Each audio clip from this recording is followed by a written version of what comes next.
just get started. Sounds good. Well, hello, everyone. Thank you for being here tonight. My name is Anna Withers, and I am the Farmer and Development Resource Manager with Springfield Community Gardens. And we are a nonprofit based in Springfield, Missouri, whose vision is a community where everyone has access to healthy local food. And this workshop on propagating fruits is generously sponsored by the Specialty Crop Block Grant Program from the USDA and Missouri Department of Agriculture. Our speaker tonight is the University of Missouri MU Extension Horticulture Field Specialist, Patrick Byers, and I will let him introduce himself further in a moment. But just some housekeeping before we get started. If you have questions throughout the night, please feel free to ask as we go. You can click on the Q&A button at the bottom of your screen and type in any question you'd like during the presentation. We'll stop periodically to chat with Patrick and get those answered for you. And there's a chat feature at the bottom of your screen. Please feel free to use this for comments, but keep your questions in the Q&A function because that'll help me keep track of questions throughout the night. And then also, once you leave this workshop, a screen will pop up with a link for a post-workshop survey.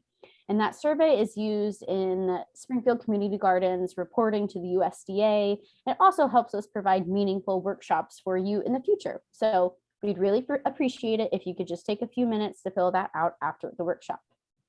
If you'd like to refer to this workshop later, it will be available on our agricultural playlist on YouTube by the end of the week. So I'll put that link as well as our website, social media, tonight's exit survey, all that good stuff into the chat in just a moment. And I think that's it for me. So thank you all again for being here tonight. And I am going to hand it off to Patrick. Thank you, Anna. Well, I too want to welcome everyone to the workshop this evening. My name is Patrick Byers. I'm a horticulture field specialist with the University of Missouri Extension, and I'm based in Webster County in Southwest Missouri. And my interest in propagation goes all the way back to when I was a very small child. And funny story, I actually was wrestling with my brothers in my aunt's mint bed. And when she came out to see if anything was left of her mint bed, rather than getting angry, she noticed that I was kind of interested in those plants. And she grabbed a handful of mint and pulled it out of the ground and said, "Here, take this home and plant this." And I did. I planted it in my sandbox, and lo and behold, that handful of mint quickly became a huge sandbox full of mint. And I was so excited by how it was, it was easy to make more plants from the plants I already have. And that's where it all started.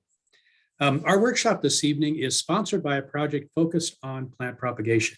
And so we'll be doing a number of workshops on plant propagation. Tonight is the first. We'll be talking about fruit propagation, but upcoming workshops will tackle things such as seedling production for vegetables, seed treatments and handling seed starting structures, just a varied group of topics on propagation. And as Anna mentioned, tonight's class is on fruit propagation. And really, this is a class that should take place over a couple of weeks and a couple of hours each day. And then we could really do the subject justice. But tonight, we're going to get an overview of propagation techniques used for various fruits. And again, I encourage anyone who has questions to please put them into the Q&A and we'll tackle them. Likely there will be questions since, again, I'll be speaking in some generalities. And if you want specifics, all you have to do is ask. I do have a few videos that will be sprinkling through the presentation as well to highlight several propagation techniques. So without further ado, let's go ahead and get started on our workshop this evening.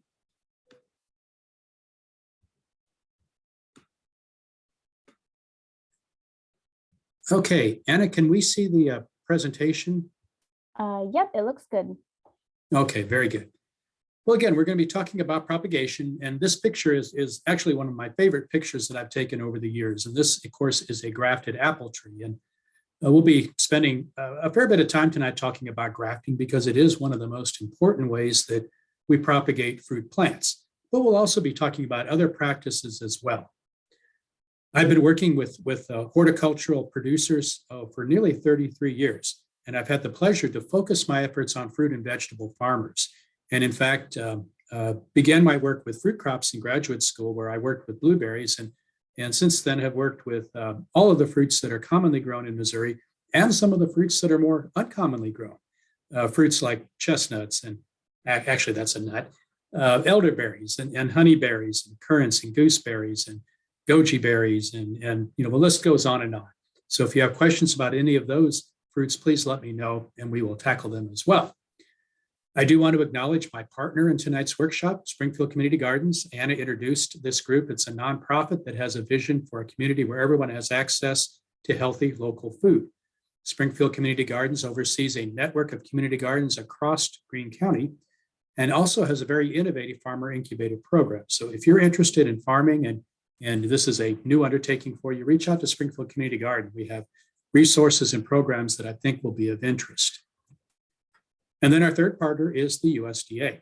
And the USDA has generously provided funding for several of the projects that I'm working with, and I want to acknowledge that support. If you're a farmer, reach out to the Farm Services Agency. There are a number of programs that are available to assist farmers of any scale, all the way from very small scale up to large scale commodity farms. The NRCS, or the Natural Resources Conservation Service, and the Risk Management Agency, or RMA, are two agencies in particular that have programs that will be of interest to specialty crop farmers. All of these programs are described on the farmers.gov resources website. Okay, so here is the outline of what I'd like to cover tonight. And we'll start with an introduction, some general thoughts on fruit. And then we're going to jump right into different fruit techniques. We'll talk about grafting and budding in some detail, again, because this is a very important way of propagating many different types of fruits. Then we'll spend some time on cutting, similarly, because this is an important way of propagating many types of fruits. And then we'll talk about layering, division, and micropropagation. And then we're going to get into the fruits specifically. And I'll start with tree fruits. We'll talk about common propagation practices. Then we'll get into the berries, elderberry, strawberry, bramble, blueberries, and we'll finish up with grapes. And again, at any time, if you have questions, please drop them in the Q&A. I'll stop periodically, and Anna will also cue me if there's questions. So please feel free to enter questions as we go through the material. So what is propagation? Well, propagation is one of those seminal events in human history. In fact, there are ethnobotanists who feel that when humans gain the skills of propagation, of making more plants from the plants that were already present, this was one of the first steps in moving from a hunter-gatherer type of lifestyle to more of a settled agricultural lifestyle.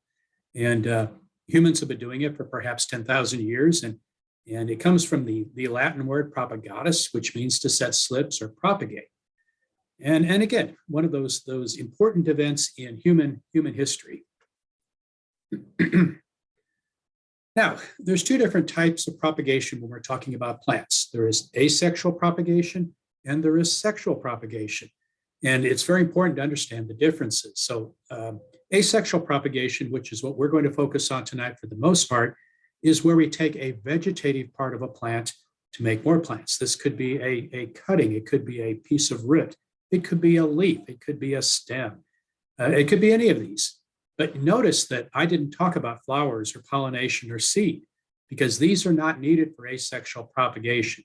And then another important point to recognize when we talk about asexual propagation is that the plants that result from our efforts are exact genetic copies of the parent plant. So for example, if we have a blueberry that we really, really like, we can use asexual propagation techniques to make hundreds or even thousands of blueberry plants that are identical to the original plant. When we use seed propagation, the new plants that result are not exact genetic copies. They're very close in some cases, but they're not exact genetic copies. And in cases with some fruits, such as apples and peaches, those seedlings can vary widely from the characteristics of the parent plant. So again, asexual propagation is one of the primary ways that we propagate fruit plants. Now, there's some advantages inherent in asexual propagation. First of all, it produces mature plants in a shorter period of time than starting with seeds. For example, I'm very interested in the moment on Chinese chestnut propagation. And if we graft a Chinese chestnut tree, we'll typically see nuts on that tree when it's about 3 years old. If we plant a Chinese chestnut seed and grow that seedling up to tree size, it may take 2, 3, or even 4 additional years before we'll see nuts on that plant. So this is one of the advantages of asexual propagation. We have some types of plants that just don't produce viable seed. And asexual propagation is the only way we can propagate those types of plants. For example, there are certain types of apples that just don't produce viable seed. And if we want to propagate those apples, then obviously we're going to turn to an asexual means to do that. As I mentioned, the new plants are clones. They're genetically identical to the parent plant. And we can also use propagation to incorporate new characteristics into plants. We'll talk about this in some length in our discussion of grafting, but we can create plants that are smaller than a typical plant by asexual propagation practices, such as grafting an apple onto a dwarfing apple rootstock. And the resulting tree will be smaller in stature than the original parent tree. Now, there are some disadvantages, and these are not insurmountable disadvantages, but it's important to recognize these. When we think about sexual propagation, planting a seed, that's pretty straightforward. But when we turn our attention to asexual propagation techniques, sometimes it requires special equipment and skills, particularly with some of the more involved asexual practices such as grafting. We'll talk about that, but I think you'll agree after our time together tonight that all of these practices that I'll present are within the reach of anyone that's on the workshop this evening. In some cases, for example, with cuttings, we may have to provide a special environment to succeed with this particular approach. Particularly softwood cuttings where there's leaves present on the cuttings may require high humidity and other practices to keep those cuttings from drying out and dying before they produce a new root system. Some plants are patented, and this is a legal protection that's in place to help generate support for the person who developed that new plant. And technically, it's illegal to propagate vegetatively these patented plants, so that needs to be recognized as well. And if we look at propagation techniques on a per plant basis, it is more expensive to asexually propagate. Again, you can buy a large quantity of seed and generate a large number of plants very, very inexpensively. But if we're going to generate, for example, a large number of new grapevines or apple trees, then the process per plant or per tree is going to be more expensive. Now, what about seed propagation of fruits? Is this something that we're just not going to do at all? Well, of course not. There are some situations where we do use sexual or seed propagation for fruits. Now, recognize the fruit plants, for the most part, do not come true from seed and that they take longer to come into bearing. But we can use seed propagation for certain types of fruits. There are certain types of strawberries, for example, that are propagated from seed. We also can propagate nut plants from seed. I mentioned my interest in chestnuts. Here's a bowl of chestnuts in this picture. And we can plant all of these chestnuts. And yes, the resulting trees will not be genetically identical, but they will be good enough. They will produce good enough quality chestnuts for us to succeed in chestnut production. And then there are a number of rootstocks where we're not really interested in the fruit that a rootstock would produce because it's not going to produce fruit because it's going to form the root system. But we can produce rootstocks by planting seeds. And this is commonly done with rootstocks for trees such as peaches, pawpaws, and persimmons. Okay, do we have any questions at this point, Anna, before we jump into grafting and budding? Not at this time. Okay, as I mentioned, please enter questions that you might have into the Q&A. Okay, so now let's spend a little bit of time talking about grafting and budding. So what is grafting? Well, in its simplest explanation, it's basically taking two genetically different plant parts, wounding them, putting them together in such a way that the wounded areas are in close contact, and then allowing these two separate plants to form a union. This union then begins to grow together to make a single plant. It's used extensively for tree fruit and nuts. It's used to produce grapes and in some other cases with other types of fruits as well. Now, why would we want to graft? This is definitely an involved process that requires practice to gain proficiency and sometimes specialized conditions in which to perform the process. Well, in many cases, grafting and budding are the only practical way to propagate a particular type of fruit. And this is certainly the case with many of our tree fruits. We can also see the benefits of the components. We can For example, graft an apple tree onto a dwarfing rootstock and generate a tree that's only 10 feet tall. Whereas if we grafted that same apple cultivar onto a seedling rootstock, we might have a tree that's 30 feet tall. Well, if we need a 30-foot tree, that's great, but that 10-foot tree is much easier to manage.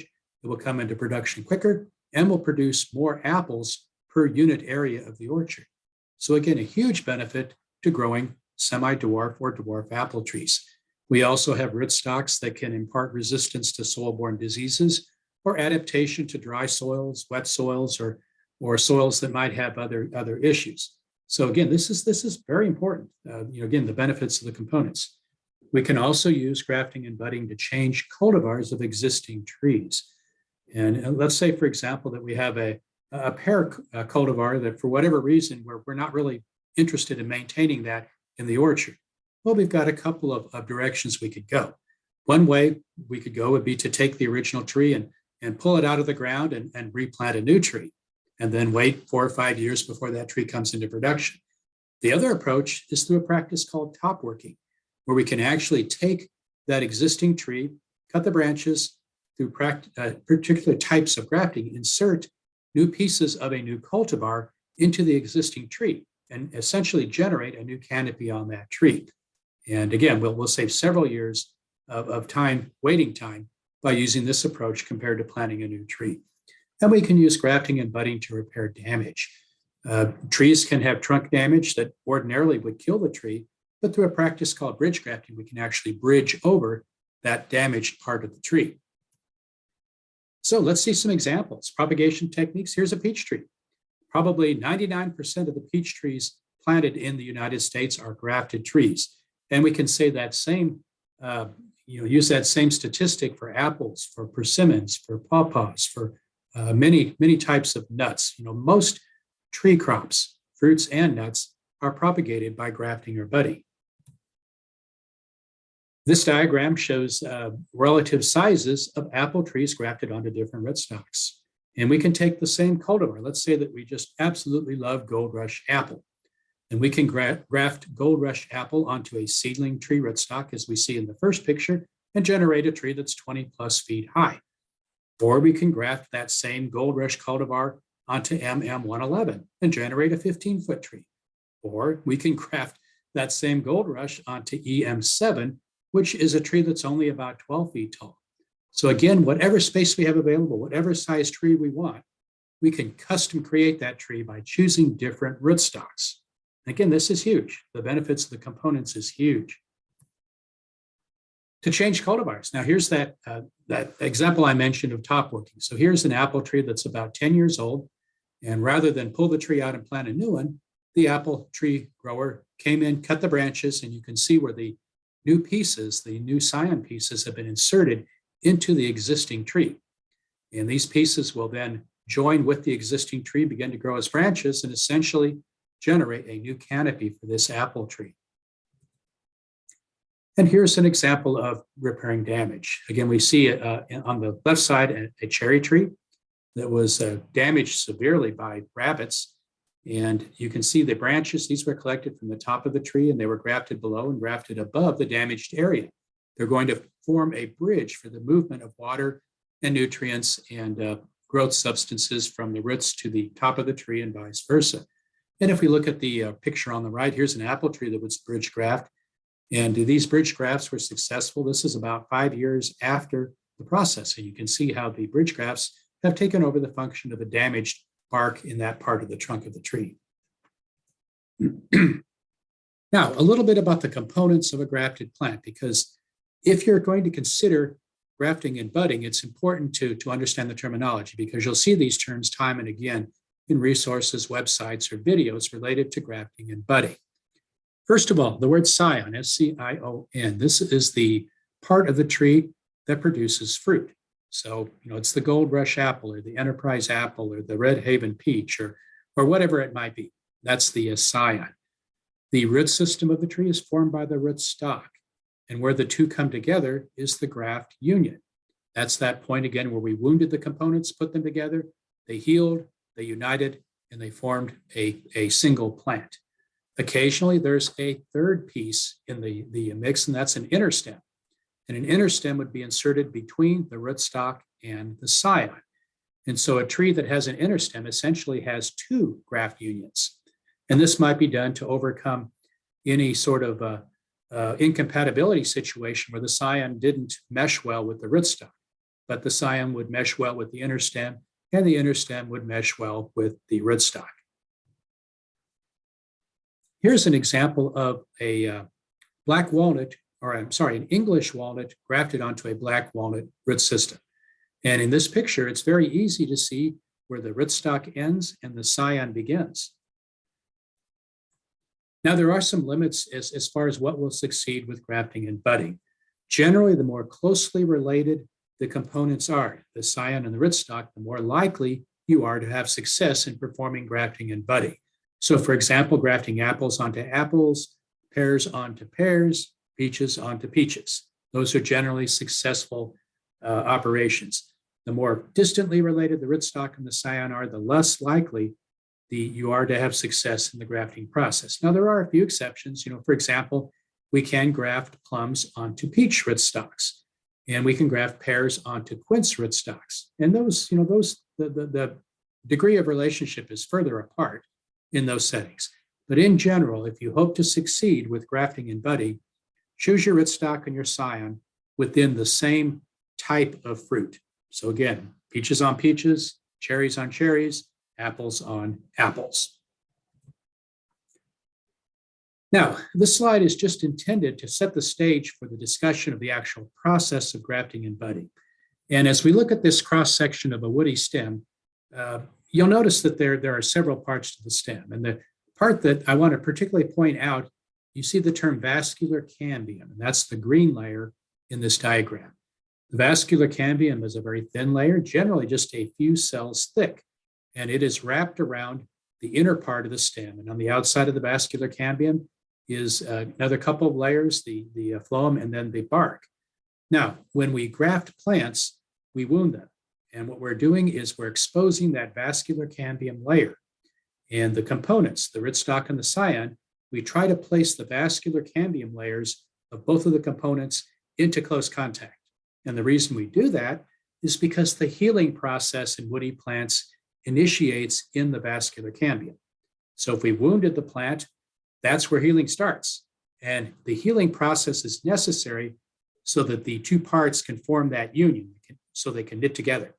If the vascular cambium does not produce these new cells during the healing process, the graft union will not be successful.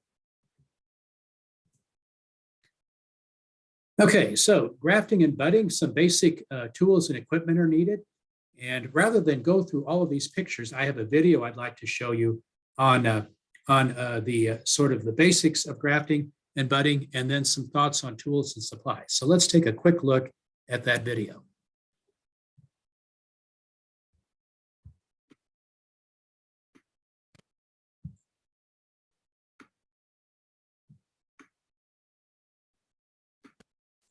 Okay, can we see the video, Anna? Yes, we can. Okay. I'm Patrick Byers, horticulture field specialist with University of Missouri Extension. Thank you for joining us for our series on apple grafting. Grafting is an important way of propagating new fruit trees. Some of the reasons that we graft, first of all, it's oftentimes the most efficient way to produce new trees, but also very important is we can generate a tree to fit the space that we have available. For example, by using a rootstock such as M7, we can generate a semi-dwarf apple tree. Now I'd like to point out some of the parts of a grafted tree, because you'll hear these terms through the course of our modules. First of all, the top of the tree, as we see here, this is called the scion. Now we're interested in the scion because that's the part of the tree that will develop the fruit that we're going to enjoy later on. But equally important is the root system of the tree. This is called the rootstock. And down here at the base is the rootstock. Now the point where these two come together is the graft union. In the process of grafting, either using chip budding, whip and tongue grafting, or the Omega grafting tool, we will accomplish a successful graft union.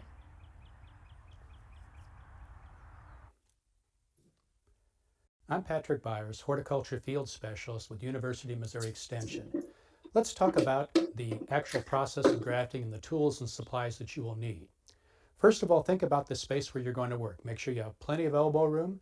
Make sure that it's an area where you're not going to be seeing interference from other people, etc., because you'll be using knives and you want to be safe. Secondly, make sure that you have a first aid kit close at hand.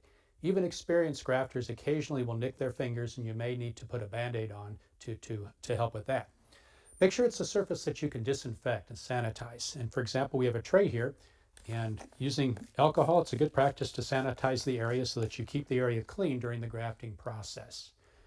Now, 3 things are needed for a successful graft union. First of all, you need some way to make good, clean, straight cuts so that the parts of the graft, the rootstock and the scion, come together cleanly. Secondly, you need a way to stabilize the graft union until the healing process is complete. And third, you need a way to keep that surface from drying out during the healing process. Let's talk first about the tools that you might use to make the graft. Traditionally, we use knives. Here's an example of a grafting knife. You would just disinfect it before using. I prefer to use box knives because the blade on a box knife is guaranteed to be sharp if you change the blade out each time that you do grafting. And again, that would need to be sanitized before you would use it. And then we have what's called the Omega grafting tool. And this can really up the percentage of success with grafting. So inside the Omega grafting tool is a blade that actually makes the cut on the rootstock and scion. And you can see this blade right here. I have it in front of me here. You can see how it's shaped. It makes a corresponding cut on the rootstock and scion. You get a good tight fit between the 2 parts. So the next thing you need, of course, is a way to stabilize the graft union and to keep it from drying out. And there's many ways that this can be done. But over the years, I've come to prefer the use of what's called parafilm. And this is parafilm. It's a very thin piece of plastic that's coated with paraffin wax. It comes perforated, you pull it off, and this is enough to do a graft union. I'll demonstrate how it works. It sticks to itself so that you just place it on the piece of wood, and then you turn the piece of wood and wrap. And you're going to be wrapping this around the graft union. And you just continue wrapping and pulling until you have the entire graft surface dried or secured. The parafilm sticks to itself. It gives you enough strength to stabilize the union, and it keeps the union from drying out. The final thing you'll need is some way to label your grafted plants, and these plastic labels and a Sharpie are a good way to do that. And then you'll want to keep a pair of pruners handy because you'll be cutting off pieces of rootstock and pieces of scion as well. So to review, first of all, you need a surface that is clean, something that you can clean and sanitize. You need plenty of elbow room so that you don't have to worry about cutting other people. A first aid kit in case you nick yourself, and then the tools that you'll need. You'll need some way to make good sharp cuts, a knife, a box knife, or even the Omega grafting tool, and then a way to secure the graft union and keep it from drying out. And parafilm works great for that. And Patrick, we do have a quick question after that. Yes. Can you explain the designation M7 or others you have referenced? Sure. So in the history of apple rootstock development, a lot of work took place in the United Kingdom.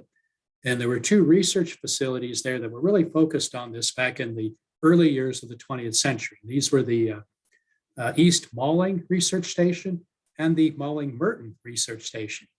And a series of rootstocks for apples were developed at these 2 stations, and they received number designations.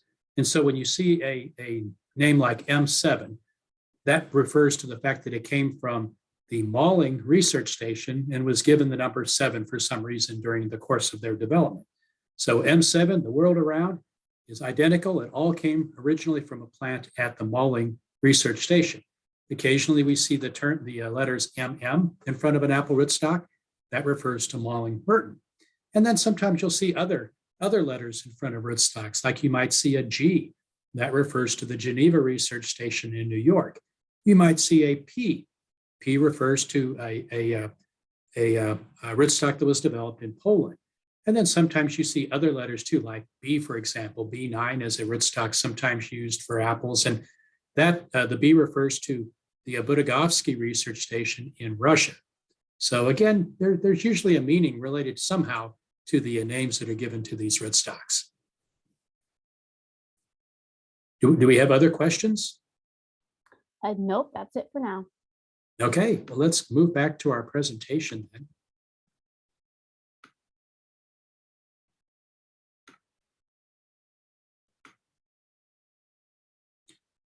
Okay, so just to add to that video, you can use tapes other than parafilm. As I mentioned, I really like parafilm, but in this picture, we can see a roll of florist tape and a roll of flagging tape, and both of those work quite well. In fact, I've seen people succeed with masking tape and even in one or two cases using duct tape. A sharp knife is a must. If you're using a pocket knife or a grafting knife, you'll want to get a sharpening stone and become proficient at sharpening your blades, because they need to be kept in tip-top condition if you want to succeed at grafting. And then the other strips you see in this picture, these are rubber strips. And these rubber strips can be then wrapped around the parts of a graft union to help stabilize it. But then you'll need to do something else on the outside of those rubber strips to keep it from drying out. And we'll see a little bit later on a video on cleft grafting. And with cleft grafting, we use grafting wax. And grafting wax is commonly placed on the outside of a graft that would be secured with these rubber strips. Now, as far as when we graft, many different techniques of grafting and budding are at our disposal. A number of these practices are done when the trees are dormant, with both the rootstock and the scion are dormant. That's the case with most grafting techniques, but there are a couple of grafting and budding techniques that are done during the growing season. These are June budding and summer budding, and they're done, as you might guess, in June in the case of June budding, and then in July and August in the case of summer budding. Spring budding is done early in the year just as growth begins. I would still consider it to be a dormant season practice. But again, you want to make sure that you do your grafting and budding at the right time to help up your chances of success. Okay, so now let's take a look at some specific techniques, and we'll see videos on these as well later on. But whip and tongue grafting is a very common grafting practice used with many different types of fruit trees. And with the whip and tongue graft, you're using a very sharp blade to make two cuts on both the rootstock and the scion. And this first diagram shows us the two cuts. The first cut is a long sloping cut. The second cut is about a third of the way down to the first cut, and it opens up the tongue.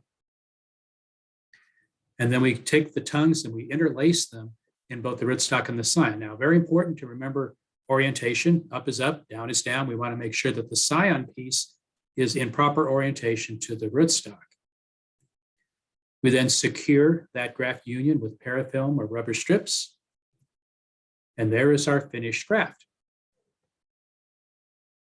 And here's what it looks like. We saw this picture earlier, but you can see very clearly where the tongue cuts were made and how they were interlaced when the grafted parts were placed together.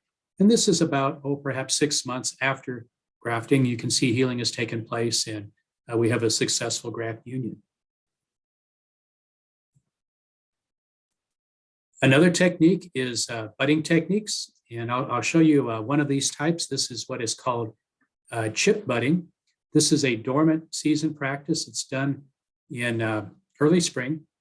And with budding techniques, the scion is just a single bud. When we look at grafting techniques, typically the scion will be several buds in length, but with tea budding, patch budding, or chip budding, our scion is a single bud. And here's the first step where we prepare the bud piece by removing it from our scion piece of wood. Again, notice there's a single bud included in that chip that we took off. So here's what the practice looks like as far as the sequence. The first step is to create the scion piece, that single bud. The second step is to take our rootstock and create a similarly shaped piece.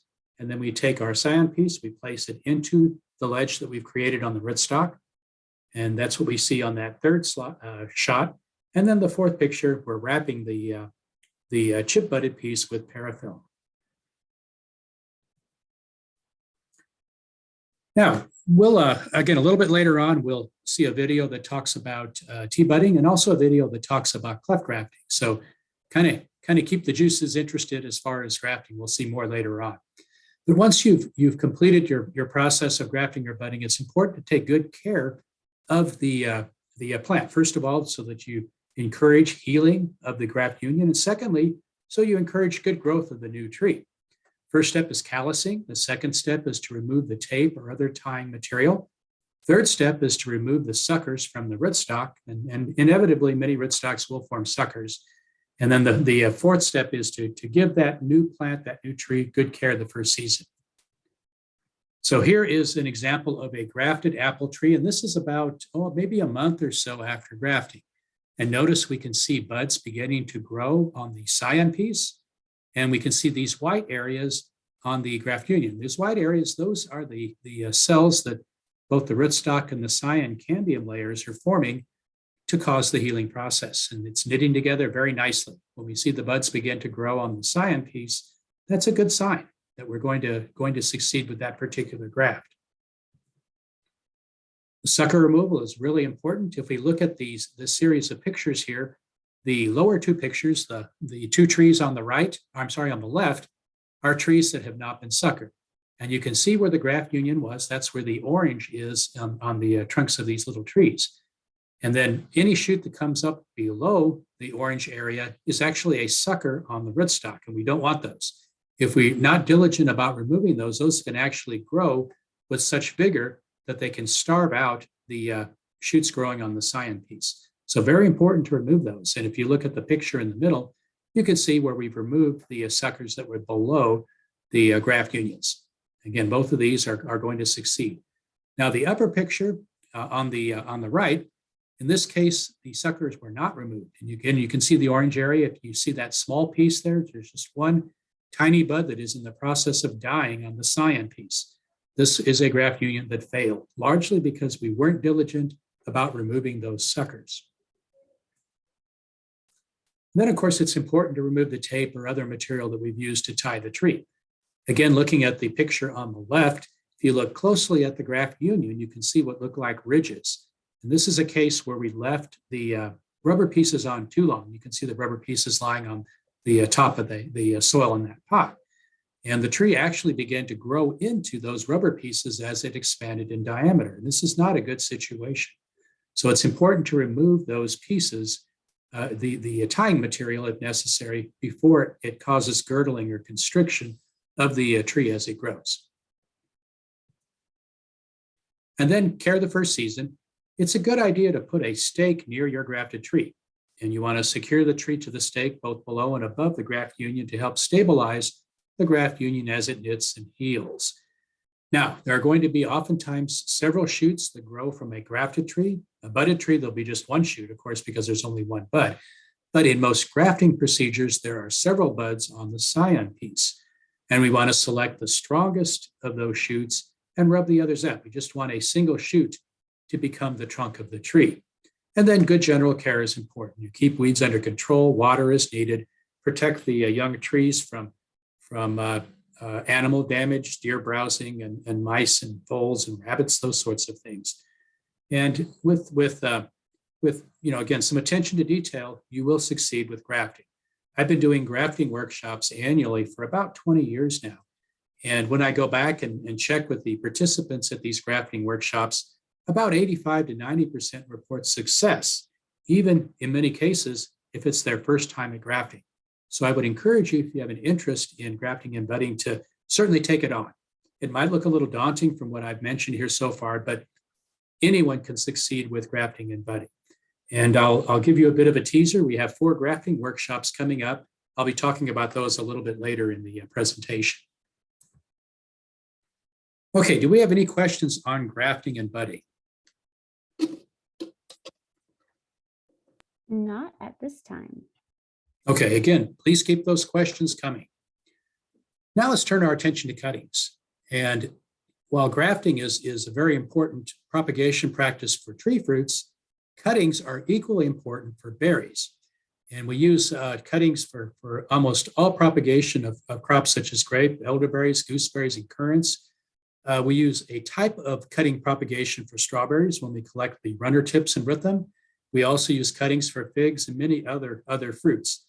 And oftentimes, well, again, with the exception of tree crops, oftentimes there's one form of cutting or another that'll work for just about any berry crop. Now, cuttings succeed because we have encouraged the formation of roots where they would not normally grow. We've taken a piece of the plant and we've treated it in such a way that we generate a new root system. And if we look at these two slides here, that first slide, we can see the stem there. And this stem would not normally have generated roots. Normally, the roots would be below the soil. But in this case, the stem was put into a nutrient solution and it generated roots. Sometimes these roots arise along the length of the stem. Sometimes they all arise at one point, typically at the base of the stem. If you want some examples with fruits, typically with grapes, almost all of the roots will arise at the base of the cutting. But in the case of elderberries, they may arise at any point along the stem of the elderberry. Now, we can do some things to prepare the parent plants for success with cuttings. And these parent plants are called stock plants. And for example, with elderberries, if we cut an elderberry plant back to the ground during the wintertime, it will generate a lot of new shoots the next growing season. And those shoots are the perfect material for cuttings the following winter. So again, this can be a good way to stimulate lots of shoots if our goal is to propagate a crop such as elderberry. With other types of fruits, we can actually shade the stock plants, and that will help improve our success with cuttings. Another way that we can improve our success with cuttings is to use rooting hormones. And rooting hormones are typically based upon a hormone called indole acid, abbreviated as IBA. And IBA is an auxin that is naturally found in plants, and it's one of the hormones, growth hormones, that helps plants heal. And we can use that healing aspect of auxin to our advantage with cuttings. Now, we've been able to synthesize indole acid in the lab, and we have several different formulations where in some cases they're suspended in powders, in other cases they're in a liquid form. But at any rate, we take our cuttings and we dip the base, sometimes the length of the cutting, into the indole acid. And then we place the cutting into a favorable environment for rooting, and the presence of the IBA will encourage the formation of roots. Now, there are several different types of cuttings that we can talk about, and we'll start our discussion with what are called softwood and semi-hardwood cuttings. And these are cuttings that we take when plants are actively growing, and we'll collect a stem or a shoot from a plant that has typically leaves present. And we generally will have best success if we collect our cuttings from actively growing shoots. Now, the time that we take the cuttings, it varies with different types of fruits. We'll talk more about that later on, but timing is important. Generally, the softwood cuttings or semi-hardwood cuttings are 3 to 6 inches long, and they'll typically have 3 to 4 nodes. Now, what is a node? Well, a node is the point where a leaf connects to a stem. Now, with the softwood cutting, it's easy to identify the nodes because that's, of course, where the leaves are connected. We'll talk about hardwood cuttings here in a moment. Hardwood cuttings, it may be a little trickier, but usually there's something that will give away where the node is. It'll be a thickened area, or we can see the scars where leaves used to be attached. But with softwood or semi-hardwood cuttings, the leaves will be present. Sometimes our cuttings are the tips of shoots. Sometimes they're further down on the shoot. We oftentimes do things to help up our chances of success with softwood and hardwood cuttings. I talked about using IBA. Another technique is to take the lower leaves off of these shoots, reducing the number of leaves that are there. And sometimes we even reduce the surface of the leaves that are left. And the reason we're doing this is that when we collect a softwood or a semi-hardwood cutting, leaves are present. And those leaves are going to be losing moisture as soon as we collect that cutting. And at this point, we're in a race for time. We've got to encourage that cutting to root before the loss of moisture from the leaves causes it to wilt and die. Now, how can we do that? Well, first of all, we can reduce the surface of the leaves. Another way that we can encourage rooting before the cutting dies is to place it into a high humidity environment. And I'll show you that here in just a moment too. So here's an example. This is a sequence of collecting grape cuttings. These are softwood cuttings for grapes. And you can see the cutting that we have here. This particular cutting has 2 nodes. The top node, it's easy to see, that's where the leaf attaches to the stem. The second node is down below where we're holding onto the cutting. You can see that thickened area. We cut the leaf off there though. We really only need 1 leaf on a grape softwood cutting. But we don't need that whole leaf. We can actually trim a portion of that leaf off, as you see here. And then we can take the cutting and place it into an environment that encourages rooting. Notice the the water droplets on the leaves. We have placed this cutting into an area where it's misted regularly. And that misting provides high humidity, which reduces the loss of moisture from the leaf on that cutting. We've also placed this cutting into a rooting medium. And when I use the word medium, that's just a way of saying we've created a mixture that encourages rooting. And in many cases, these mixtures are made up of peat moss, perlite, sometimes sand, sometimes vermiculite. Very rarely do we try to root cuttings directly into soil, but various medias work quite well. It's important that a media be sterile. Second, that it drains very well, because we don't want very wet media around the base of cuttings, or the base of the cuttings will rot, but yet it should be able to hold some moisture so that it doesn't dry out quickly. And again, I just mentioned these things here, but again, that provision to maintaining humidity around the cuttings is really important. Now, it is possible to root some types of fruits in water. For example, I've rooted gooseberry softwood cuttings, and I've rooted currant softwood cuttings in water. But in most cases, we have better success if we root them in a propagation medium. So again, here we see more grape cuttings being stuck into pots. And then they've been placed under a mist system. Notice again, that lower picture on the right, you can see the mist that is generating the high humidity environment around those cuttings. Now, for a small number of cuttings in a home setting, we can create a similar environment by enclosing the cuttings in a tent from some sort of plastic bag or saran wrap. And you can see that in the upper picture there. Now, we do have to open this up periodically and mist the area inside to maintain high humidity, but this will succeed as well. So here's an example. These were some goji plants that I rooted on a windowsill, and it worked great. I had, again, a rooting medium in the pots. I collected my cuttings, placed them into these plastic bag tents, misted them once a day, and I had 100% success with rooting the goji berries. Okay, do we have any questions on softwood cuttings? No, you can go right ahead. Okay, let's talk about hardwood cuttings now. And these are cuttings that are typically taken from dormant plants. Again, usually they're collected in the fall and sometime during the fall, winter, or early spring. And most frequently, we're using shoots from previous season's growth, okay? We generally will have the best success of rooting a hardwood cutting if it's a shoot that grew last year. And usually these cuttings are several nodes in length, typically 2 or 3 nodes in length. On occasion, if propagation material is in short supply, we can use single node cuttings, but generally our chances for success increase if we use cuttings that are several nodes in length. So here's some examples of hardwood cuttings. These are both pictures of elderberry cuttings. And again, if you look at the picture on the right, you can see that these are 2-node cuttings. Looking at this picture, the cutting that's most furthest on the right, if you look down at the base, look carefully, you can see an area of slight thickening. That's where the leaves were attached the previous growing season. That's a node. And as we work our way up the shoot, we can see a second node up there near the top of the shoot. Now, to up our chances of success with hardwood cuttings, oftentimes we will create special environments as well. First of all, we want to collect cuttings before they've been damaged by cold weather. As we collect these cuttings, if we're not going to stick them immediately, we want to store them in a moist, cool area. And rooting hormone, that IBA that we mentioned earlier, can improve the success of rooting hardwood cuttings. Talking about the propagation media, as we talked about with softwood cuttings, frequently we have special rooting mediums for hardwood cuttings as well. We also can improve our success if we use heat in the bed where we're rooting the cuttings, and high humidity around the cuttings until they begin to grow. So here's some examples. This is elderberry propagation.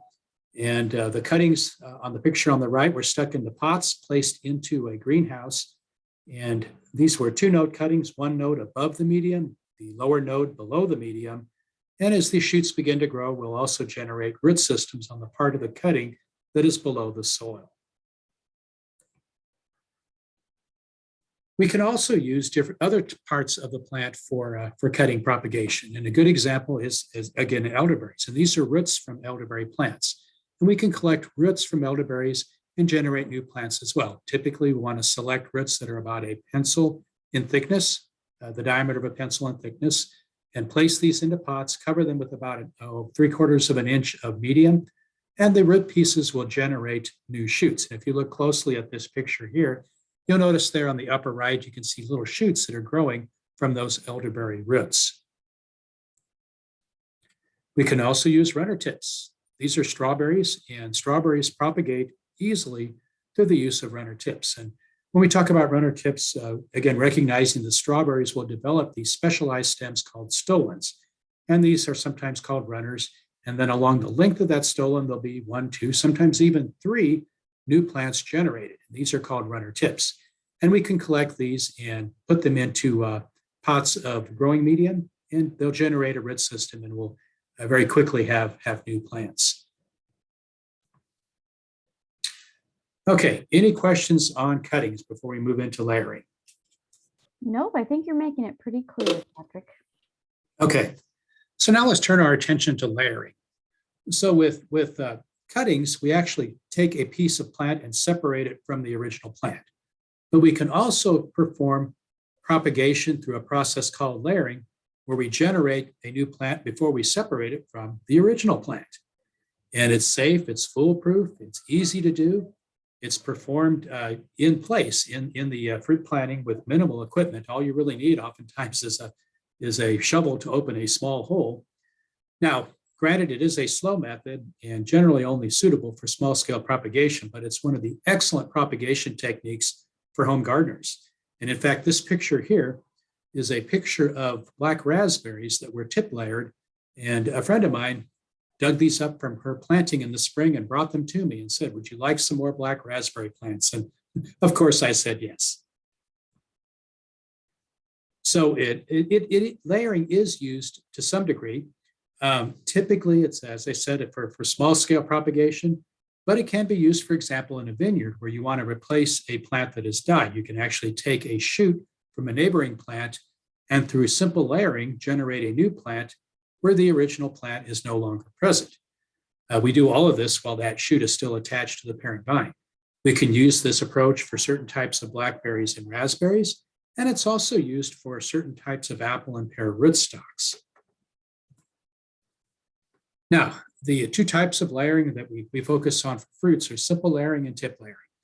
And if we look at that diagram on the bottom on the left, this is how you would produce a new grapevine. You basically take a grape shoot in the fall, open up an area in the soil where you want the new plant, bury a portion of that grape shoot under the soil, and then bring the tip of the shoot back out of the soil. And the next spring, the piece of the shoot that is out of the soil will begin to grow. And over that next growing season, the buried portion will generate a new root system. And then the next fall, you can separate it from the parent vine, and you'll have a new plant already present in place. Again, this is an excellent way if you have a row of grapes and you lose a plant in the row to take a shoot from a neighboring plant, use simple layering techniques, and generate a new plant exactly where you want it. And again, it's fail safe. You're generating a new plant before you cut it off from the parent plant. Tip layering, this is a little bit different. This is what is used for certain types of blackberries. Typically, we call these the trailing or the semi-erect blackberries, and it's used for black raspberries. And again, very simple technique. Late in the summer and moving into the fall, the primicanes, which are the first year shoots on these plants, will begin to arch down towards the ground. And at this point, just take these shoots and bury the tip of a shoot in the soil. You can also place pots of growing medium beneath the plants and bury tips in those pots. But by just burying the tip and then covering that tip up, it will generate a root system over the winter. And then the next spring, you come in, you cut these from the parent plant, lift them up with a little bit of soil around the roots and move them to their new home. And again, that's exactly what happened in that picture above. This was a single black raspberry shoot, and it had several side shoots. And as it came down to the ground, this gardener buried each of these side shoots, and lo and behold, we now have 3 new plants. Okay, any questions on layering? Nope, not right now. Okay, now let's turn our attention to division. So basically, division is taking a plant and breaking it into pieces. And very, very straightforward. It's done typically when the plants are actively growing, but it can also be done when they're dormant. And in fact, with fruit crops, it's most commonly done when they're dormant. We use this approach with certain types of blackberries and raspberries, and we can also use this approach with an established bed of strawberries, where we just lift plants and pull plants apart to generate new plants. And as long as each piece that we've separated has a root system and a growth point, we're guaranteed to have a new plant. Okay, the final technique that I wanted to talk about is typically not done at home. This is typically a nursery practice, but I wanted to mention it because it's becoming a very widely used practice for propagating fruit plants, and that's micropropagation. You can basically think of this as generating new plants in test tubes. And what we do through this practice is we take small pieces, original pieces of plant tissue, we place them into culture, which means putting them into a laboratory, into a setting where they're in very clean environments, and then we encourage them to grow roots first and then shoots. And again, it's kind of a complicated process, but I'll walk you through the process here too. But again, even though it's complicated, basically with most of the fruits that are propagated through this practice, we have very clear procedures in place. So again, very successful approach to propagating fruit plants. Now, why would we want to do this? Why would we want to develop a specialized laboratory and train people to do this and have these clean environments? Well, it's a good way to get a lot of new plants in short order. You can take one plant and generate millions of new plants within a year's time through micropropagation. It's also a great way to generate plants that are free from diseases and insects. If we start with clean plants and we produce these new plants in clean, sterile environment, the plants coming out of micropropagation themselves will be clean.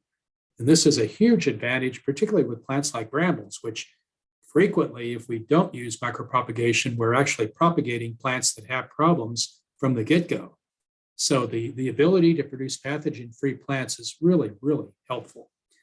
It's also used in other settings as well. It can be done year-round, and it can be done in such a way that we can actually preserve the plant parts sort of in storage and then bring them out of storage and repropagate whenever we need to. This is called germplasm preservation. There's some disadvantages, of course. It's expensive. We have to have sophisticated facilities, high labor costs, all these other things too. This is typically not a process that is done at home. Although I will say, I do know several home gardeners who are particularly interested in micropropagation who developed micropropagation labs in their homes. So it can be done. But generally, this is not a practice that most of us are going to do. Now, to quickly walk you through the process, the first step is to establish what are called explants. And these are the tiny little pieces of tissue from the original parent plant. And we collect these pieces of tissue, we bring them into the lab, and we put them into culture, which typically means we're going to put them into a bottle or a petri dish or some sort of vessel that contains a growth medium. And this growth medium, well, I think I've got a picture. Yeah, so this growth medium, as you see in the bottom of this slide, is a lot like gelatin. And within the gelatin, there are nutrients and plant growth hormones. And by changing the mix in that medium, we can cause plants to do different things. One mix, one recipe, and we generate roots. And then if we change the recipe and move that plant into a new tube, all of a sudden it will generate shoots. So again, very sophisticated way of propagating plants. The next step after establishing the explants is to take those plants and tease them apart into more plants. And that's what we see here. We can see that in the container there on the lower right, this is what was found in one of those tubes in the upper left.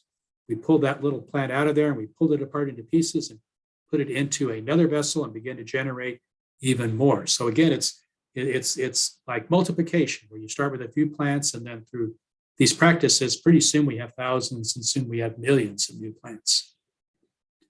Then we cause the explants to form roots, and you can see that clearly in the upper picture there. Then we have acclimatization, where we take them out of the vessels, out of the tubes, and into the outside environment. This, of course, has to be done carefully, and it has to be done under very controlled settings.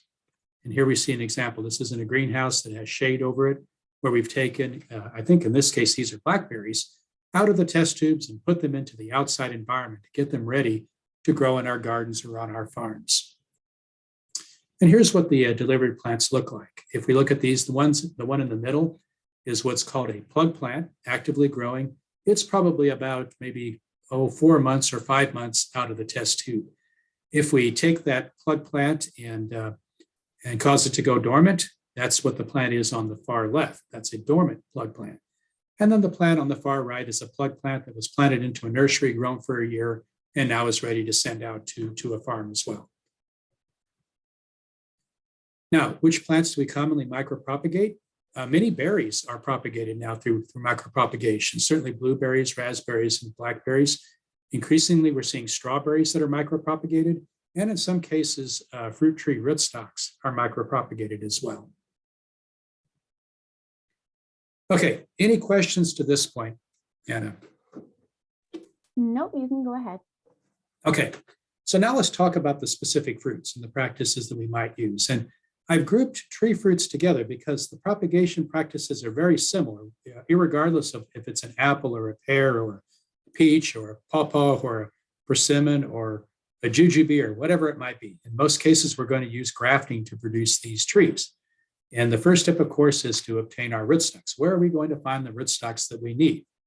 Well, if we're working with seedling rootstocks, we can actually grow those ourselves. The lower picture there, that's a pawpaw fruit split in half, and you can see the seeds. We can pull the seeds out of that pawpaw fruit. We can stratify them, which means putting them into a cool, moist environment for a period of time. And then when they begin to germinate, we can plant them in pots or even plant them in the orchard. We can grow the seedlings, and then at some point we can graft onto those seedlings. And that's, again, commonly done with many types of fruit. We can also purchase seedling rootstocks. The Missouri Department of Conservation Nursery, for example, sells persimmon seedlings and pawpaw seedlings and nut tree seedlings. And we can take those seedlings, plant them, and use them as rootstocks. We can also purchase rootstocks, such as apple rootstocks, from nurseries that specialize in rootstock production. And then performing the grafting and budding practices. We saw some of those earlier. I'll be showing you a video here in a moment. But each type of fruit has specific types of grafting and budding that work. To make some general statements, with apples and pears, we can use almost any approach. With stone fruits, we typically use budding techniques. And with something like pawpaw and persimmon, again, there's several approaches we can use. Now, nut grafting is an art unto itself. And typically it requires more in the way of technique and practice to get good at grafting nut trees. But if you're new at grafting, my advice is to start with something that's straightforward, like apples or persimmons or stone fruits, and kind of hone your skills and then move on to nut trees. Okay, let's watch some videos here that are focused on apple grafting techniques. And again, we'll see a video that looks at whip and tongue grafting. We'll see a video that looks at rather than chip budding, I think I put tea budding into there. And then we'll see a video that talks about cleft grafting.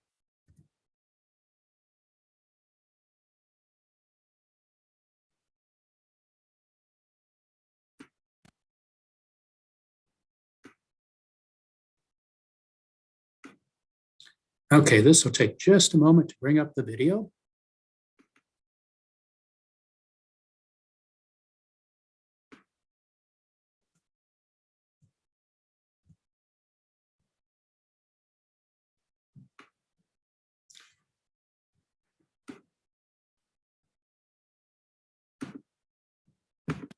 Okay, Anna, can we see the video now?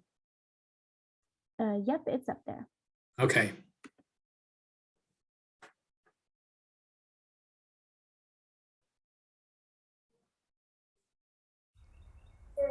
I'm Patrick Byers, horticulture field specialist with University of Missouri Extension. Let's talk about whip and tongue grafting. Whip and tongue grafting is a common way to propagate fruit trees, and it's a very straightforward skill to learn. The first step is to prepare your workspace. Try to use a surface that you can clean and sanitize. Rubbing alcohol is a good material to spray on the surface where you're going to graft. Make sure you have plenty of elbow room so that you don't feel crowded in. You're going to be using knives here. Keep a first aid kit handy in case you nick your fingers, and it's always good to have adequate lighting. Now, the first step in a whip and tongue graft is to look at your rootstocks. And here we have some apple rootstocks. Here's an example of an apple rootstock. Here's the root system. Here's the top part that we're going to actually graft on. Okay, so we'll lay that down. The next step is to take a look at the scion that we have available. I've got a bag of scion wood here, and I've selected a piece that is close to the same diameter as the rootstock, and you can see that here. It's also very important to remember orientation. When you're cutting your scion wood, if you make a sloping cut on the bottom, that helps you identify the basal or lower part of the scion, so that when you graft, the buds are right side up. If you graft upside down, it will not work. Once we've selected the rootstock and the scion, the next step is to prepare the scion with the cuts. Okay, the first cut, that's the whip cut, is made with a sharp blade. You can use a knife certainly, but I prefer to use a box knife because I know the blade is sharp. So make a good, straight, smooth cut, roughly 1 inch to 1.25 inches in diameter. You can see the cut that we've made there. Okay, that's the first step. Now we make the whip or the back cut. And so using our blade, we'll go 1/3 of the way down from the point of our cut, right about in there, putting the blade in place and using a rocking action on the blade, we cut into the wood. Now, notice how close my finger is to the blade. You've got to be careful when you're doing this. Do it very slowly, very deliberately. Always stay in control. Rock the blade like I'm showing you here. And you'll notice that we're making a cut. It doesn't follow the grain of the rootstock, but it follows the cut that we made initially. And so we want to cut roughly 2/3 of the way down. Okay, so you can see what I've done here. Here's the cut. You can see where I've made the back cut or the tongue cut. Okay, we'll make a similar cut on the rootstock, choosing a smooth area between buds.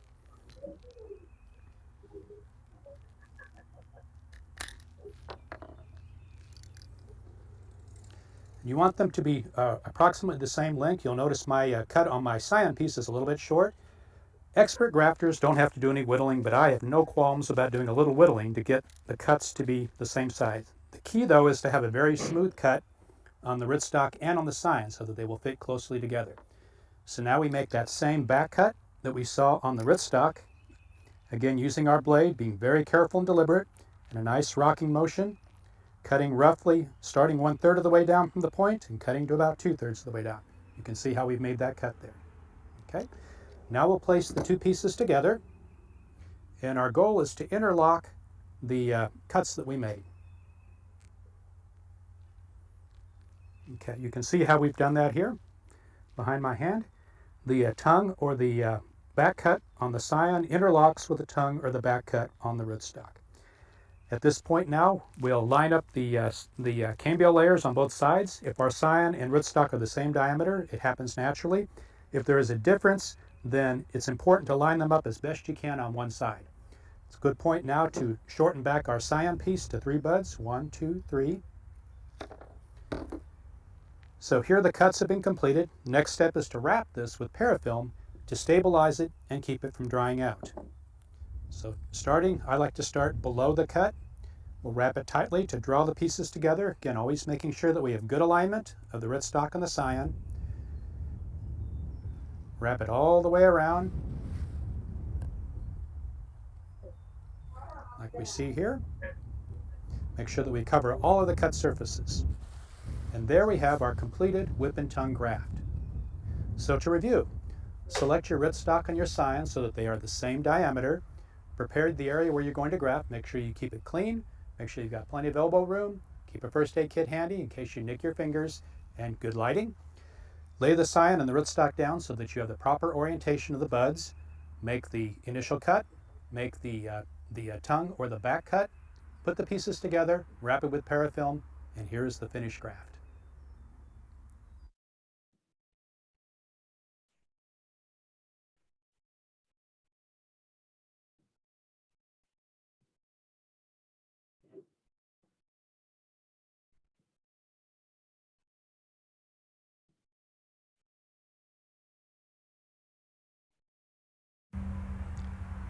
I'm Patrick Byers, horticulture field specialist with University of Missouri Extension. Let's talk about tea budding. Tea budding is a good way to propagate many different types of fruits. Today we're going to focus on apples. Tea budding is a situation where the scion piece is a single bud, and it's done during the growing season. It's early June, and now is the perfect time to tea bud. Now it's important that both the rootstock and the scion be at the right stage for tea budding to work. First step in tea budding is to collect the scion wood. So we'll take a look at the branches on our tree, and we're going to find a shoot of this season's growth. And if we look, here's a shoot that we can work with right here. So this branch here, all of this is grown so far in this season. And the pieces that we're going to use for grafting, the single bud pieces, are going to be these leaves that are attached to the scionwood. So we'll go ahead and sever this from the tree, and then this will provide the buds that we will use for tea budding. The process of tea budding should be completed as soon as possible after the scionwood is collected. The tools needed for the process are basically a pair of pruners to help with leaf removal, a sharp tool such as this box knife, which allows us to make good, sharp, clean cuts on both the scion and the rootstock, and then some way to secure the scion and the rootstock together and to keep the union from drying out until the healing process is complete. And we're going to use this material here, which is called parafilm.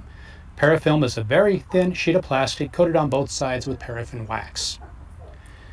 We've collected our scionwood. Again, this is a piece of a shoot that grew this current season. Tea budding is done during the growing season. The best buds for the process are the buds that are in the lower half of this shoot. So these buds in this area here would be the best ones to work with. The first step that we do to prepare the scion buds for the tea budding process is to clip the leaf blades from the petioles of the leaves.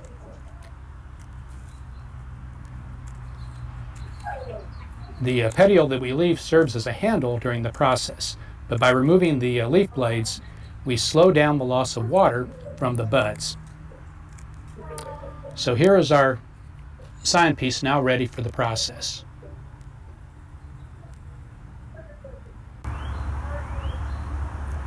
Let's turn our attention to the rootstock.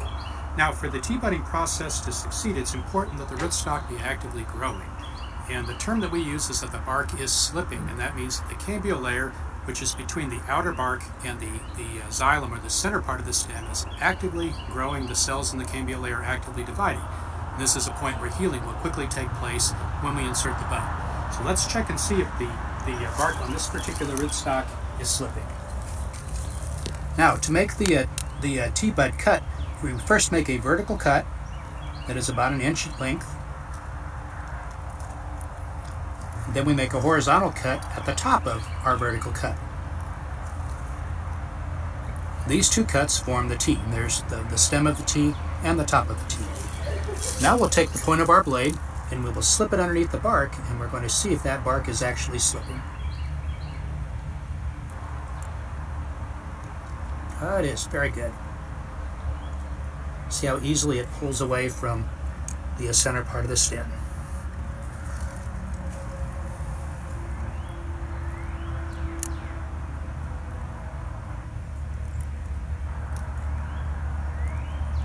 Bark just slips very nicely. What we're doing is we're opening a pocket which will then receive the bud piece that we prepared. See how nicely that bark has slipped away from there.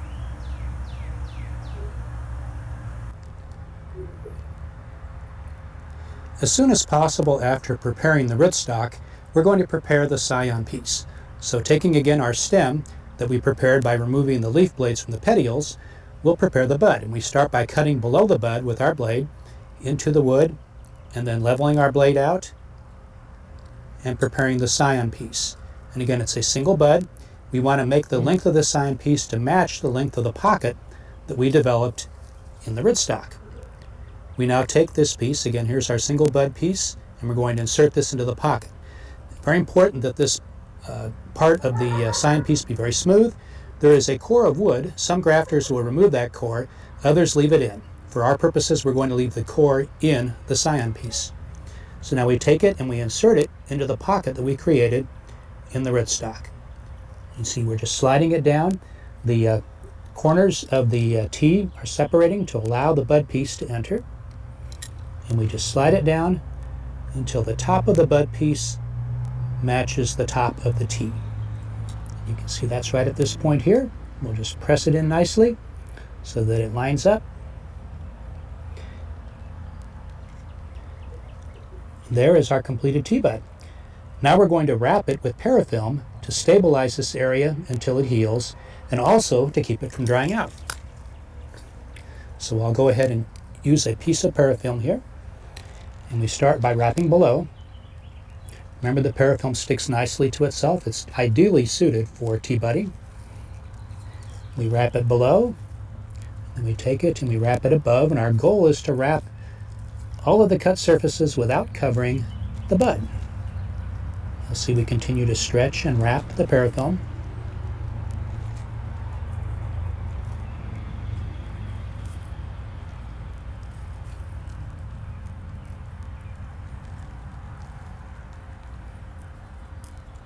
And there is the completed tea bud.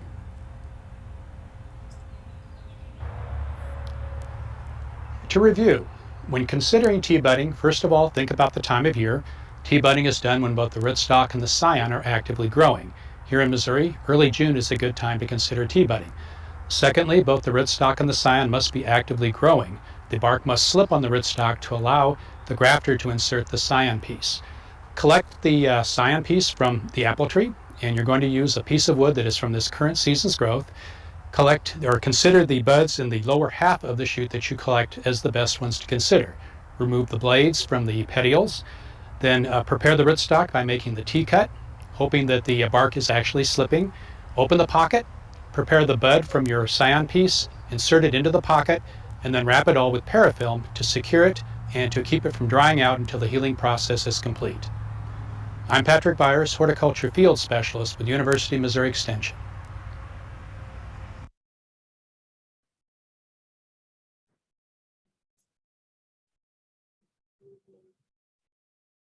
Patrick, would you say that propagating fruit is more or less difficult than propagating other crops?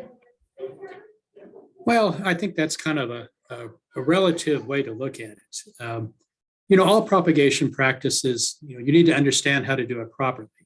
We can see very high percentages of success with grafting and budding techniques, for example, but it does require some practice and using the right techniques. Planting seeds, that's pretty straightforward. Almost, you're almost guaranteed success if you're using viable seeds and you're planting them properly. But I think that any propagation practice, if it's done properly, stands a good chance of yielding success. Okay, let's watch this final video on grafting, and this is the cleft grafting practice.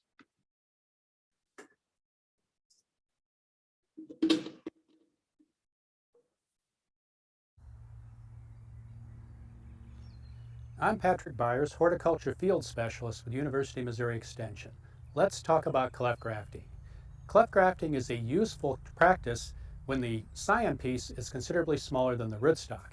It's also a useful grafting practice when you want to change the cultivar of a tree that's already growing in your orchard. Today we're going to be working with persimmons. 3 years ago I planted 3 persimmon seeds at this place where I want a persimmon tree. All 3 seedlings grew, and now these are large enough to cleft graft. The first step in cleft grafting is to prepare the rootstock.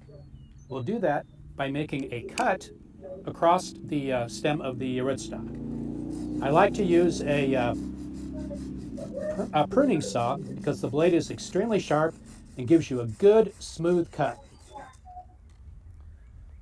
So now the rootstock is prepared. When you make the cut, it's helpful to put a little bit of a slope on it so that water sheds away from that surface. That's the first step. The next step is to split the rootstock, and you can certainly use a cleft grafting tool, which is what this is here. It has a blade on it. It also has a wedge. The blade splits the rootstock. The wedge then holds the rootstock open while you insert the scions. But we are going to use a butcher knife and a hammer. Just as easy and does just as good of a job. So we place the knife across the cross section of our rootstock, and then tapping with the hammer, we split it. You want to go perhaps a half to 3/4 of an inch deep. We then pull the knife out, and then using a slot screwdriver, we place it in the very center of the rootstock. We drive it in with our hammer right where the cut is to hold the rootstock open to receive the scion pieces. You can see there's a split now here and a split there. The next step is to prepare the scion pieces. I have some persimmon rootstock that I collected earlier today. This is from last year's shoots, the best wood to use for cleft grafting. Using a sharp bladed knife that's been disinfected, we now take the scion piece and we prepare it with one sloping cut, and we'll make a second sloping cut but we want to end up with a pie-shaped cross-section on our scion piece. You notice that this side is wider than this side here. I'll try to show it against my leg here. This side is the thin side. This side is the wide side. We'll place the wide side to the outside of our rootstock. Next step then is to insert this into the rootstock. I like to leave 3 buds exposed, 1, 2, 3, on the scion piece. So we'll prepare that. Now we'll take this piece and we'll insert it into our prepared rootstock. And we're using care to line up the cambia layer on the scion piece with the cambia layer on the rootstock. And when you have a difference in age, as you do here, oftentimes you have to jockey it in and out a little bit to make sure that it fits where you want it to. That's the first piece. I have a second piece that I prepared earlier. We'll insert that on the other side of the rootstock. So now that we have these pieces inserted and the cambia layers lined up, we'll now remove the screwdriver. This gives enough tension now in the rootstock to hold those scion pieces in place. Now we're going to cover every cut surface with grafting wax. Grafting wax is a mixture of beeswax, resin, carbon, and sometimes other things. It's very pliable, melts at a low temperature, but yet it will maintain a water-resistant layer over the cut surfaces until the graft union has a chance to heal.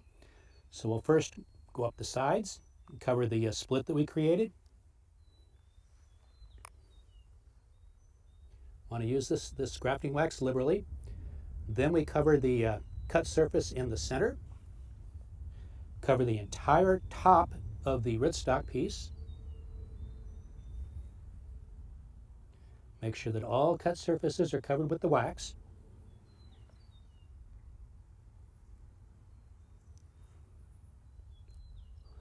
And then we'll finish off by putting a little bit of wax on the ends of the scion pieces.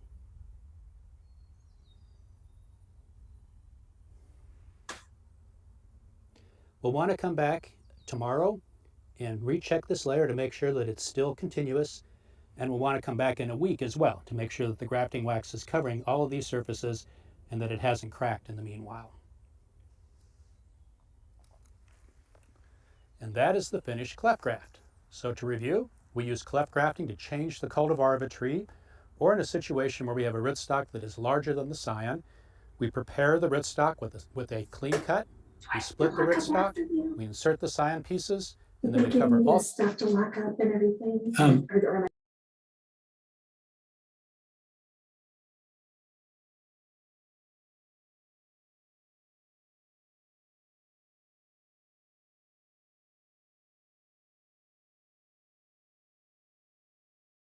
cut surfaces with grafting wax.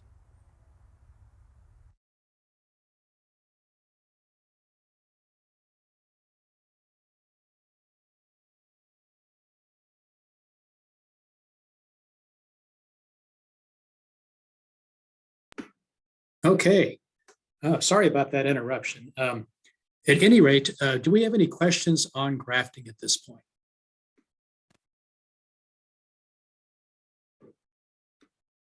No, not at this time. Okay. Well, as I mentioned, we'll be talking a little bit later on about some opportunities to hone your skills at grafting that are coming up a little bit later in the year.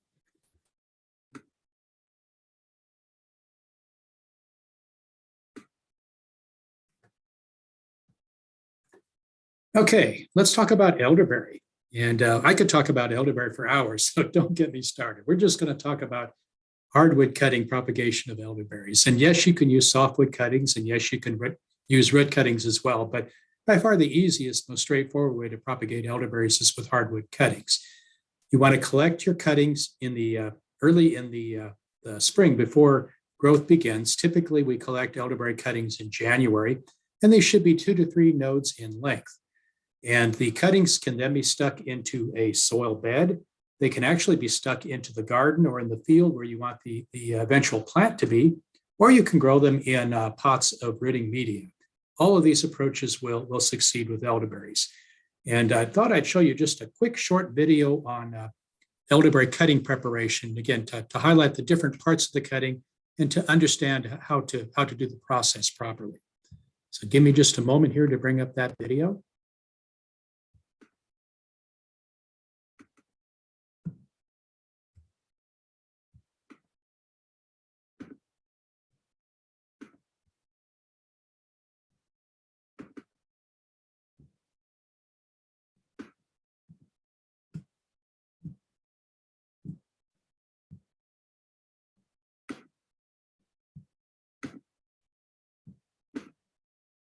Okay, can we see the video now, Anna? Looks good. Okay, so this is a colleague of mine. We were collecting elderberry cuttings for several research plantings this past January, and he'll walk you through the process. All right, so the first thing I'm going to do is I'm going to find one of these nodes towards the base, and I'm going to put an angle cut right there. That kind of lets you know which side goes down. And I'll just come up one node, about an inch and a half above that, and I'm just going to make a straight cut. And that'll be your stick propagule, your two node stick. And I just repeat the same thing. I can go ahead and make my angle cut about an inch and a half below that node there. Come up another node, make a cut, and another stick.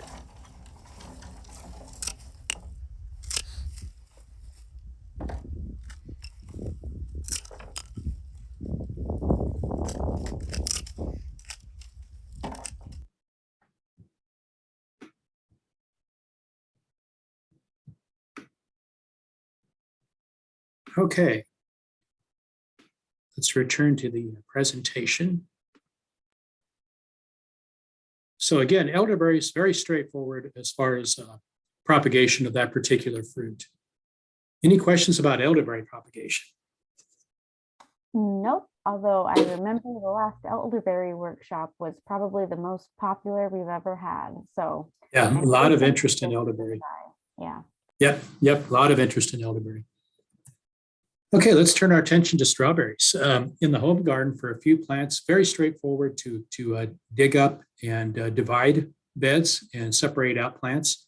It's also very easy to runner tips. And we saw this picture earlier, but each of these stolons has several small plants developing along its length.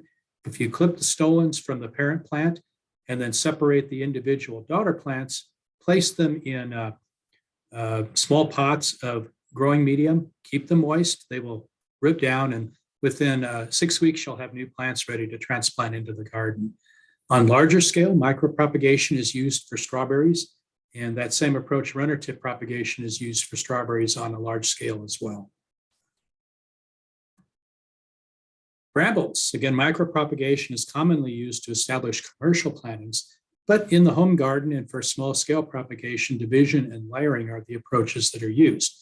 Division is used for red raspberries and the upright blackberries, including the upright erect thornless blackberries. In this case, the primicanes, as they grow in the fall, are bent down, the tips are buried, and then the following spring, they will have generated roots and shoots that can be lifted at that point and transplanted into beds or into pots.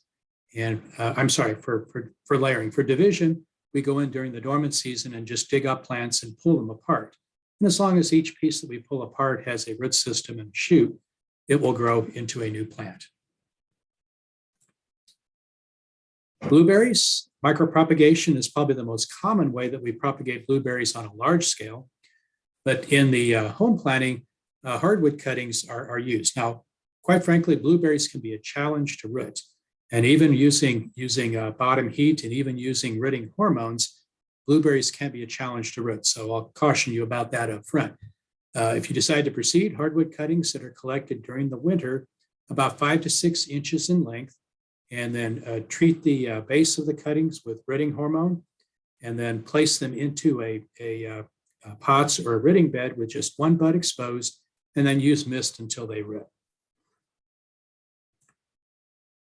Grapes, very easy to propagate grapes using hardwood cuttings. Collect dormant 3-node cuttings from the previous season's growth.